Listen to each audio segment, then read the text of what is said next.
घुमारवीं विधानसभा क्षेत्र के विकास को नई गति देते हुए नगर एवं ग्राम नियोजन आवास तथा तकनीकी शिक्षा मंत्री राजेश धर्माणी ने ग्राम पंचायत कसारू के कुठाकर में 132/33 केवी 63 MVA क्षमता के अत्याधुनिक विद्युत उपकेंद्र का विधिवत भूमि पूजन किया। लगभग 96.67 करोड़ रुपए की लागत से बनने वाला ये उपकेंद्र क्षेत्र की विद्युत संरचना को दीर्घकालिक मजबूती प्रदान करेगा, जबकि संप्रेषण लाइनों को सुदृढ़ करने पर अतिरिक्त 5 करोड़ रुपए खर्च किए जाएंगे।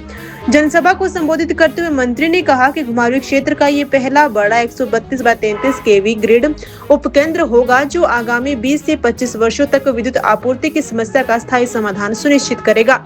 इसके माध्यम से उच्च दाब विद्युत को निम्न दाब में परिवर्तित कर संतुलित व स्थिर आपूर्ति उपलब्ध होगी। उन्होंने कहा कि इससे निम्न वोल्टेज, अधिक भार और बार-बार बिजली बाधित होने जैसी समस्याओं में उल्लेखनीय कमी आएगी और उपभोक्ताओं को गुणवत्तापूर्ण विद्युत सेवा मिलेगी। साथ ही जल शक्ति विभाग की पेयजल व सिंचाई योजनाओं को भी इसका लाभ मिलेगा। मंत्री ने कहा कि आर्थिक चुनौतियों के बावजूद प्रदेश सरकार विकास कार्यों को प्राथमिकता दे रही है और विभिन्न उपायों से राज्य कोष में अतिरिक्त संसाधन जोड़े गए हैं। शिक्षा क्षेत्र में सुधारों का उल्लेख करते हुए उन्होंने सरकारी विद्यालयों में CBSE पद्धति लागू करने की दिशा में उठाए जा रहे कदमों की जानकारी दी। स्वास्थ्य क्षेत्र में प्रगति का जिक्र करते हुए उन्होंने बताया कि प्रदेश में रोबोटिक सर्जरी सुविधाएं शुरू की जा चुकी है और स्वास्थ्य संसाधनों की प्रयोगशालाओं के उन्नयन के लिए जापान इंटरनेशनल कॉर्पोरेशन एजेंसी से ऋण लिया जा रहा है। स्मार्ट मीटर प्रणाली को पारदर्शी बिलिंग और ऊर्जा संरक्षण की दिशा में महत्वपूर्ण कदम बताते हुए उन्होंने उपभोक्ताओं को इसके लाभों से अवगत करवाया। इस अवसर पर HPPTCL के प्रबंध निदेशक राजीव सूद, GM रोहित शारदा, अधीक्षण अभियंता गौरव शर्मा, HPMC के निदेशक राजेंद्र जरोड़ा सहित विभिन्न विभागों के अधिकारी व स्थानीय प्रतिनिधि उपस्थित रहे। जो ओवरऑल डेवलपमेंट का आधार होता है बिजली,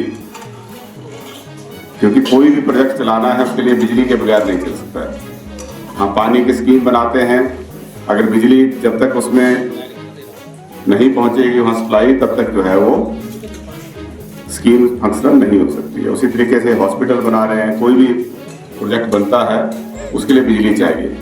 किसी ने अपना कोई काम धंधा करना है उसके लिए बिजली चाहिए, घर किसी ने बनाना है उसके लिए बिजली चाहिए। और आप जानते हैं कि काफी सालों से हमारे इस इलाके में जो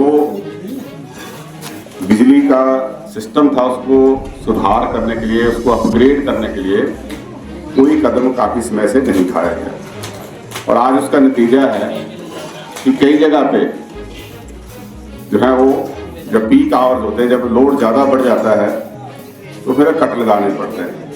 जो कट नहीं लगाएंगे तो तारें जल जाएंगी। तो लोड की डिमांड ज़्यादा है और जो हमारा पुराना सिस्टम होने की वजह से, चाहे वो ट्रांसमिशन लाइन हैं चाहे ट्रांसफार्मर हैं, वो उतना लोड नहीं ले पा रहे हैं। इसलिए ये सबस्टेशन जो है वो सैंक्शन करवाए हैं और इसके साथ 2 सबस्टेशन छोटे भी, वो भी हमारे इलाके में स्थापित हो रहे हैं।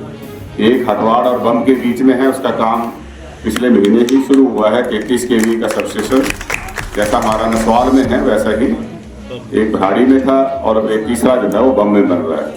और एक और ऐसा सबस्टेशन 33 केवी का जो है घुमारवीं शहर के आसपास भी जो है वो भी बनाना प्रस्तावित है, उसकी भी स्वीकृति मिल गई है।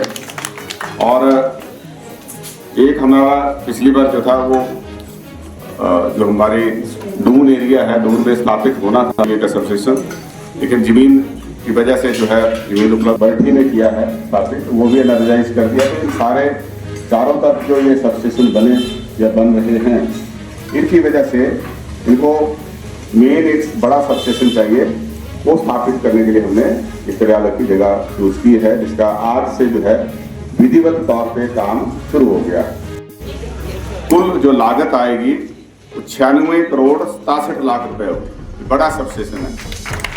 अभी हमारी बहन जी कह रही थी कि ट्रांसफार्मर का लगा के, ट्रांसफार्मर नहीं है, ट्रांसफार्मर तो लगभग 60-70 ट्रांसफार्मर जो है वो स्थापित कर रहे हैं। कहीं भी अगर लोड की कोई प्रॉब्लम कहीं पे लगती है तो आप उसको लिख के दें, हम उसको जो है उसमें प्लान में डालेंगे और इमीडिएटली कहीं पे ज़्यादा ज़रूरत है वहाँ पे भी बताएं, ताकि स्थानीय स्तर पे जो हल हो सकता है वो ट्रांसफार्मर लगाने से उसको वहाँ पे स्थापित करेंगे। और बैक एंड पे जो है हमारे ये बड़े सबस्टेशन जो है उनको लगाने का काम करेंगे। उसी तरीके से जो हमारी पुरानी ट्रांसमिशन लाइन है, कंडक्टर इसको बोलते हैं, जो एक खंभे से दूसरे खंभे उसमें ले जाते हैं, ये भी काफ़ी पुराने हो गए। इसके ऊपर भी लगभग 5 करोड़ रुपए जो है वो खर्च किया जा रहा है। इसका भी काम जो है शुरू हो गया। हमारे जो अधिकारी हैं बिजली